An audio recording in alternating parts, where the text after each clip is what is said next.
যেভাবে বাজেটের সাইজ বাড়াতে যে জায়গায় নিয়ে গেছে সেটার সাথে বাংলাদেশের রাজস্ব আয়ের কোনো সম্পর্ক নেই।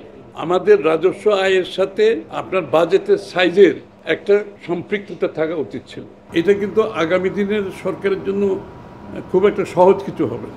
অন্তর্বর্তী সরকারের একটা সীমাবদ্ধতা আছে, সময়ের ব্যাপার আছে, তারপরে আপনার একটা নির্বাচিত সরকারের বাজেটের প্রতি অ্যাপ্রোচ, যে দীর্ঘ সময় তার থাকার সরকারের মেয়াদ, তো এই ব্যবধানগুলো তো আমাদেরকে বুঝতে হবে। এই জন্য আমি মনে করি যে প্রথমত যেটা আমি ওভারঅল যেটা ফিল করি সেটা হচ্ছে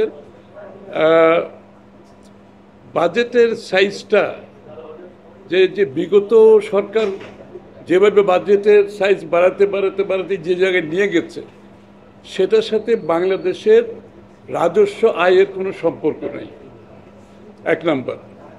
দুই নাম্বার হচ্ছে আপনি যখন রাজস্ব আয়ের পুরোটাই আপনার পরিচালন ব্যয়ের মধ্যে ব্যয় হয়ে যাবে, তাহলে আপনি পুরো উন্নয়ন বাজেটটা কিন্তু দেশের ভিতর থেকে দেশের বাইরের থেকে আপনি ধার করে চালাচ্ছেন।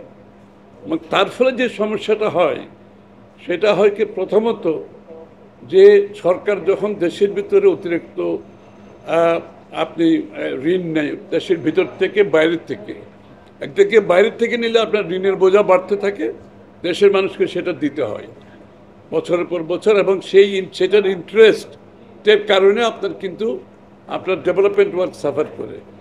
আবার দেশের ভিতর থেকে নিলে দুইটা ক্ষতি, আরও বেশি ক্ষতি এই জন্য যে আপনার তো এটার ইন্টারেস্ট, এটার যে সুদ পে করতে হয়, যেটা দেশের ওভারঅল বাজেটকে ক্ষতিগ্রস্ত করে। আর দ্বিতীয় কথা হচ্ছে সরকারকে অনেক বেশি টাকা আভ্যন্তরীণ যেটা ঋণ নিলে যেটা হয়, তা ব্যাংক থেকে অতিরিক্ত ঋণ নিতে গেলে ব্যাংকের ইন্টারেস্ট বেড়ে যায়, এবং ব্যাংকের থেকে যখন সরকার বেশি লোন নিয়ে নেয় তখন কিন্তু ব্যক্তি খাতে আর লোনটা কমে যায়, তাদের লোনটা তারা পায় না। এবং সেইটা দুইটা হয়, একটা হচ্ছে আপনার বিনিয়োগ হয় না, বিনিয়োগ না হলে আপনার কর্মসংস্থান সৃষ্টি হয় না, মানুষের আয় বৃদ্ধি পায় না, সেটা খুব বেশি ক্ষতিগ্রস্ত হয়। অন্যটা হচ্ছে যে যেহেতু প্রাইভেট সেক্টর লোন পায় না, সে বিনিয়োগেও যেতে পারে না, এবং বর্তমান বিনিয়োগ যেটা আছে সেটাকে বাড়াতে পারে না। সুতরাং আমি মনে করি এই বাজেটে সেই বিষয়টা লক্ষ্য করে আমাদের রাজস্ব আয়ের সাথে আপনার বাজেটের সাইজের একটা সম্পৃক্ততা থাকা উচিত ছিল। এখন আমাদের বৈদেশিক ঋণ প্রায় 3.5 বিলিয়নের মতো, এরকম কিছু একটা ফিগার আছে। তাহলে আপনি ওইটাকে মাথায় রাখতে হবে, আপনার রাজস্ব আয়কে মাথায় রাখতে হবে। আপনি ওইটাকে মাথায় রেখে যদি আপনি আমার মন্তব্য দিতে হয়, তাহলে কিন্তু এই বাজেটের সাইজটা আরও ছোটো হওয়া উচিত ছিল।